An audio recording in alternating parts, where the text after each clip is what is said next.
В последние дни появляется много разной информации, от утечек до постов Дональда Трампа в соцсетях, о идущих переговорах между США и Россией и США и Украиной, о вариантах заключения перемирия, признания Крыма российским, территориальных уступках и прочем.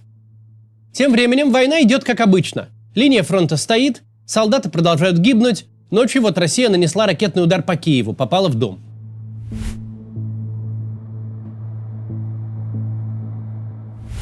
Про все эти утечки и дискуссии вокруг них, конечно, нужно поговорить. Но тут с переговорным процессом есть крупная фундаментальная проблема, которую, никак нельзя игнорировать. Никто не может даже сугубо фантазийно представить хотя бы контуры мирного договора, приемлемого для обеих сторон. Единственный вариант, который может быть худо-бедно осуществлен на практике, это аналог корейского сценария. Безусловное перемирие, прекращение огня ровно там, где стороны стоят. Никто ничего не признает, никто не идет ни на какие уступки, просто в 23:59 стреляли, а в 0 часов 1 минуту перестали. Таким соглашением стороны признают, в нынешней точке они никаких поставленных целей достичь не смогут. Что проблему сейчас решить нельзя, можно только отложить. Отдав на волю времени, случаю, новым поколениям и Господу Богу. Политики с обеих сторон как бы говорят, нам плевать, как решится эта проблема, главное, она уже не будет нашей. Практика показывает, что в состоянии даже не официального перемирия, а временного прекращения огня можно жить десятилетиями. И плевать, что там формально написано, хоть временное прекращение на месяц. Но у тех, кто родился во время этого месячного прекращения огня, успеют появиться правнуки, а оно все равно будет действовать. Никому такое положение не нравится. Все выглядят проигравшими, но все согласны, потому что воевать нет сил. Никто не водрузил флаг над Рейхстагом, никто не объявил капитуляции, но каждый волен для внутреннего потребления сказать, что в этой заморозке он определенно вышел победителем. Именно так большинство войн и заканчивается. Подобный формат уже бывал на повестке дня и ожидаемо не был принят Владимиром Путиным по понятным причинам. Путин тут полностью теряет рычаги давления и на Украину, и на ее союзников. Неважно, что будет зафиксировано на бумаге. Весь мир будет считать войну оконченной, и возобновление стрельбы через пару месяцев равносильно развязыванию новой войны.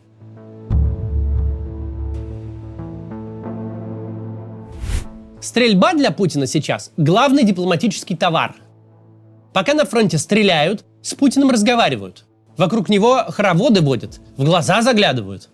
Пока идет стрельба, Путин может себе чего-то выторговывать. Снятие некоторых санкций, признание чего-либо, какие-то уступки. Пока стреляют, к Путину спецпосланник американского президента летает как на работу. Стрелять перестанут, Путин сразу станет никому не нужен. И ни о чем никто с ним не будет ни договариваться, ни даже разговаривать. Потому что де-факто война остановлена. А как это положение для удобства назвали, уж точно не проблема для Вашингтона, Парижа, Берлина и Лондона. Поэтому, не отрицая шансы на то, что такое перемирие может случайно сложиться в будущем, нужно признать, Путину оно вообще не нужно. А всего остального просто не может быть. Понятно, что Путин не только не выведет войска с фактически оккупированных территорий, но и не откажется от тех земель, которые записал себе в Конституцию.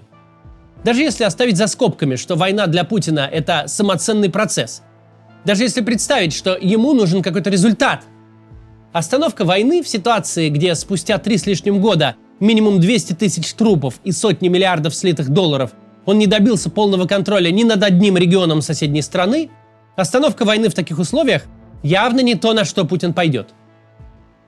Тут нужно сделать оговорку и сказать, что мы анализируем реальность вокруг. Это не означает, что мы с ней согласны. России ни эта война, ни выторговывание, признание чего бы то ни было вообще не нужно. Лучшее, что можно сделать в интересах России сейчас, просто прекратить войну, договориться об уходе как минимум с оккупированных территорий, занятых с 22 года, прекратить терять людей, ресурсы и деньги ради достижения ничего. Но то интересы России. К сожалению, Россия в лице своих граждан свои интересы продвинуть никак не может. Или даже добиться их учета не может. Решать все будет Путин, исходя из своего мнения о ситуации.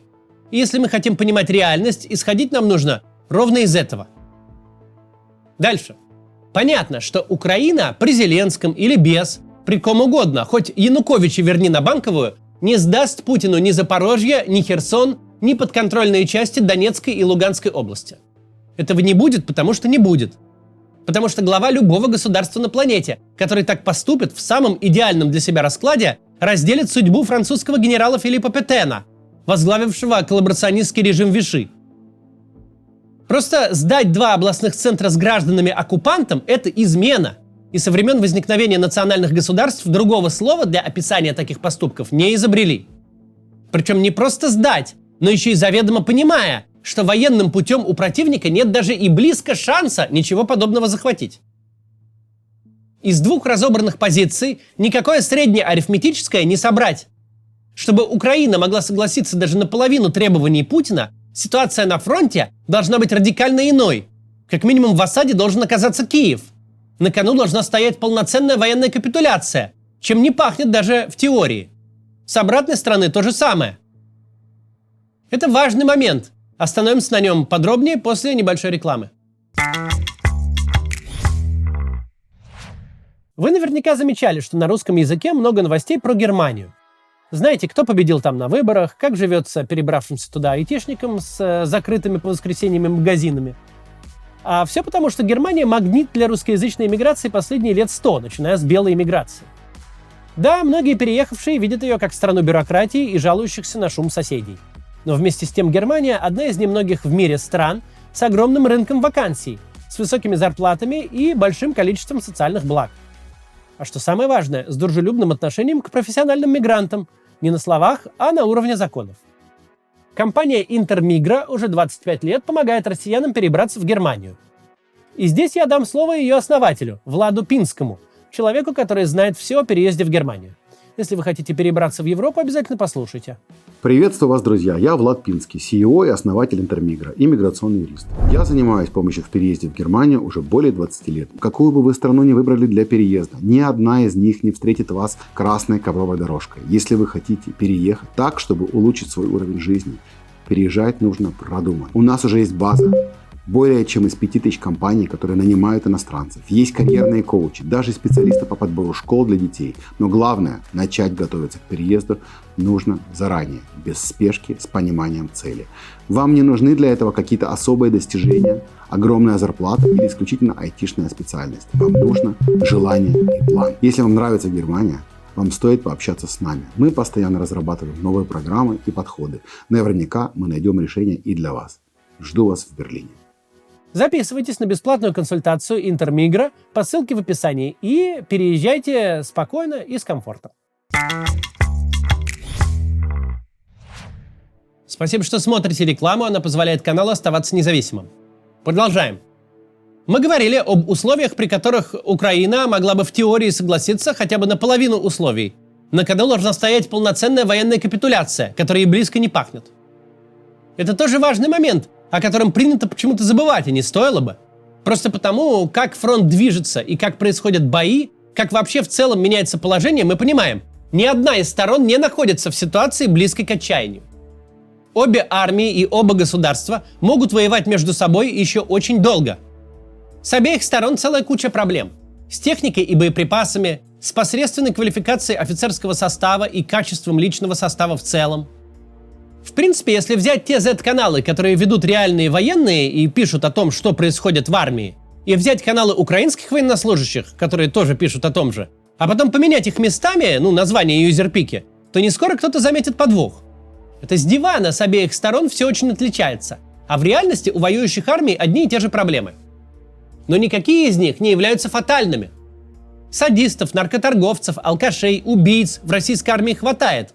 Собирательным полковником Пузиком вертикаль управления армией нашпигована плотно. В украинской армии такие тоже вполне себе водятся. Но от того, что какой-то полковник, майор или даже генерал измывается над своими подчиненными, посылает людей в бессмысленные атаки или назначает построение для награждения в зоне, простреливаемой противником, ни от чего из этого общая картина войны не меняется. Опять же, нам не нравится такая реальность. Мы бы не хотели ее описывать. Но факт в том, что когда война обрела нынешние масштабы, когда с двух сторон фронта стоят по 1 миллиону с лишним человек, когда счет убитым пошел на сотни тысяч, тогда даже самый бездарный генерал, самым бездарным образом положивший 500 человек, что-то изменит только для самих погибших, для их родных и близких, но не для войны в целом. Мы постоянно наблюдаем, как новые технологии, которые для одной стороны меняют игру и становятся каким-то чудо-оружием, противникам молниеносно либо копируются, либо нивелируются. Между собой воюют не просто две промышленно развитые страны. Между собой воюют страны, где количество инженерных дипломов на душу населения близко к среднему максимуму на планете. Воюют два выдающихся сгустка технически ориентированных мозгов, которые находят ответ на все. Взять хотя бы дроны. Мы уже успели забыть, но в начале войны ни у одной из сторон толком не было своего производства беспилотников. Ни дальних, ни FPV, никаких. Единичные образцы и экспериментальные модели в счет не берем. Первые 2-3 месяца войны, говорим дрон, подразумеваем турецкий Байрактар. Теперь же у нас полноценная война дронов. FPV, разведчики, дальние, с автозахватом, на оптоволокне, ретрансляторы, огнеметы. Лет 30 эволюции военной техники случились за 3 года. Все технические чудеса, которые на корню меняют ход войны, вроде того, что у Украины появляются химарсы и это рушит все российское наступление, такие чудеса остались в первом году войны. Техническая конкуренция такая плотная, что никакое новое чудо-оружие не поставит противника в безвыходное положение. Да и вообще все яркие прорывы, которые действительно что-то меняли и могли бы повлиять на переговорную позицию, тоже остались в первом году войны. Да и было-то их по существу 2. В феврале, когда случился сам момент вторжения, оккупация больших территорий и подход к Киеву, и в сентябре, падение фронта в Харьковской области после украинского контрнаступления. Это совсем не Вторая мировая. Нет тут никаких генеральных сражений, которые все меняют. Взятие одного хутора никак не ускоряет взятие другого. Стороны просто планомерно уничтожают друг друга. Нет никаких оперативных просторов. Можно смело предположить, что если война продолжится и мы взглянем на карту в 27 году, то не отличим ее от сегодняшней. Цифры на медиазоне будут раза в 2-2,5 больше, а карта толком не изменится. Ни одна из сторон не окажется в ситуации сдаться или умереть. Политические технологии друг у друга стороны копируют тоже прекрасно. Путин решил проблему с чудовищным дефицитом солдат в армии путем покупки людей за деньги. Не придумай он это, пытайся он воевать за счет постоянной мобилизации, к нашим дням закончилась бы или война, или сам Путин, вопросов нет. Для Украины принудительная мобилизация тоже была и является огромным политическим вызовом. Никому не нравится по пути в магазин оглядываться в ожидании Volkswagen-транспортера. Никому не нравится рисковать жизнью, переплывая Тису, или вывозить друзей и родственников за десятки тысяч долларов. Но сейчас украинские власти стали предлагать по 2 миллиона гривен, без малого 3,5 миллиона рублей, за подписание контракта юношам от 18 до 24 лет, не подпадающим под мобилизацию. И если такой опыт будет успешен, а тут почти нет сомнений, то украинские власти, конечно же, раскатают его на всех, свернут бусификацию и снимут общественное давление по этой теме с повестки дня. Если вам кажется, что это слишком дорого и украинцы не потянут, значит вы слабо представляете себе порядок расходов в этой войне. Кстати, насчет денег. Все обратили внимание, что российская экономика не рухнула. Мало кто обратил внимание на другой, не менее поразительный факт. Не рухнула экономика Украины. С утратой территории, с обстрелами инфраструктуры, с блокаутами, с частичными блокировками экспорта. Вот со всем этим экономике кисло, но макроэкономической катастрофы не случилось. Да, инфляция высокая, но далеко не галопирующая. Да, гривна обесценилась к доллару, но не в 1000 раз и даже не в 2. Гривна осталась настоящей валютой, ее можно менять на товары и услуги. С гривневой карточкой по официальному курсу банка можно покупать продукты за евро в Германии. Какая-нибудь несчастная турецкая лира под чутким руководством Эрдогана и безо всякой оккупации чувствует себя гораздо хуже валюты страны, которая ведет полноценную войну на своей территории. Можно долго описывать и проблемы в экономике России, и проблемы в экономике Украины, и там ситуация непростая, и становится хуже, и все это будет правдой. Но нельзя сказать, что хоть для одной стороны наступил или вот-вот наступит 89-й год и встанет выбор между миром и голодом. Выясняется, что современная рыночная экономика сама по себе настолько эффективна, что если не быть Николасом Мадуро, если не громить ее лопатой нарочно, то совсем до ручки ты не дойдешь. Брюквенный голод во время войны у тебя не начнется.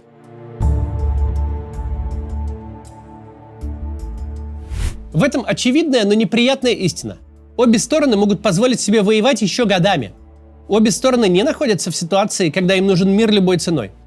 Заголовки в государственных СМИ «Украина загнана в угол» такие же глупые, как аналогичные про Россию у проукраинских спикеров.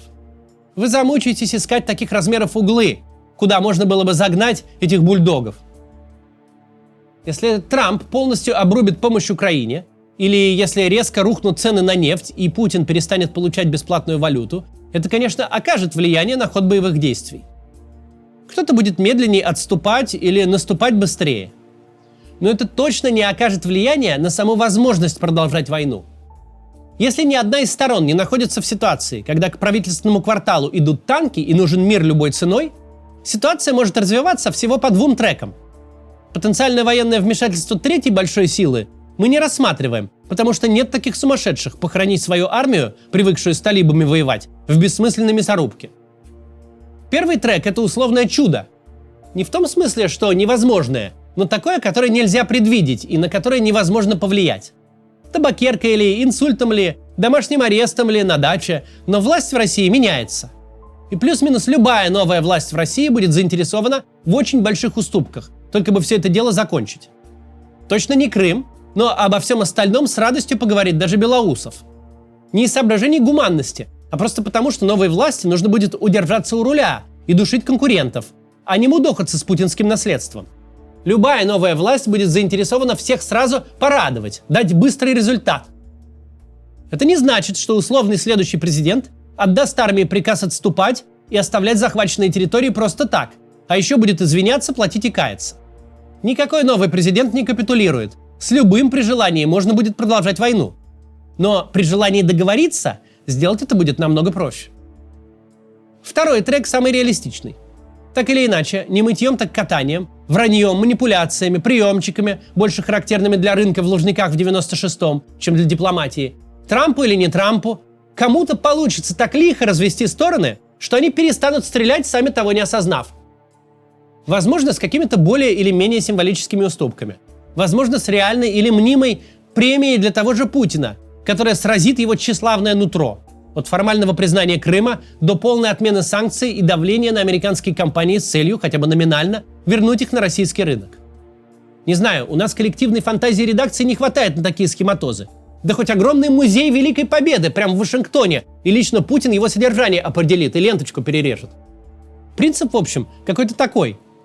Большой трофей для Путина, который войной никак не заработаешь, а просто перестав стрелять, заработаешь. Это будет похабный мир. Мир, который обе стороны воспримут как предательство. Но таковы уж реалии нынешних войн. Любых, между кем угодно. Выиграть в них могут только те, кто не участвует. На Армению с неба может упасть рост ВВП в 2022 году на 12,6%, а в 2023 на 8,3%. Но участники получат себе только вдов, сирот, инвалидов, пустоту, мины и разочарование. Это дико, несправедливо, особенно в случае Украины, ведь она не выбирала начинать войну. Но закон этот, он един для всех. Хуже того, пока Путин жив и при власти, все будут понимать, это не конец истории. Старику движуха понравилась, а Рига за 3 дня выглядит гораздо более реалистично, чем Киев хоть за 30 лет. У агрессивного диктатора освободится огромная армия. Ничего хорошего в этом нет. Хорошая новость тут в том, что Путину не 40 лет. Каждый месяц и год сокращает ему срок, в который он может заняться убийством людей. Представить себе компромиссный мир нельзя ровно потому, что его не будет. Если что-то и будет, то будет таким. Все только потеряли, никто недоволен, и все в ужасе от перспективы рецидива. Война в центре Европы всегда тлеет и в любой момент может пойти по другим фронтам. Но люди не гибнут. И есть смутная надежда, что второй раз настолько рисковать Путин на старости лет не будет. А значит, о нормальном крепком мире и международном признании границ будут договариваться уже те, кого Путин так или иначе не грохнул. В нынешних условиях может сложиться только мутный, грязный и неприятный для всех мир. Но это будет первый шаг, чтобы жизнь начала побеждать смерть во всех смыслах этих слов. До завтра.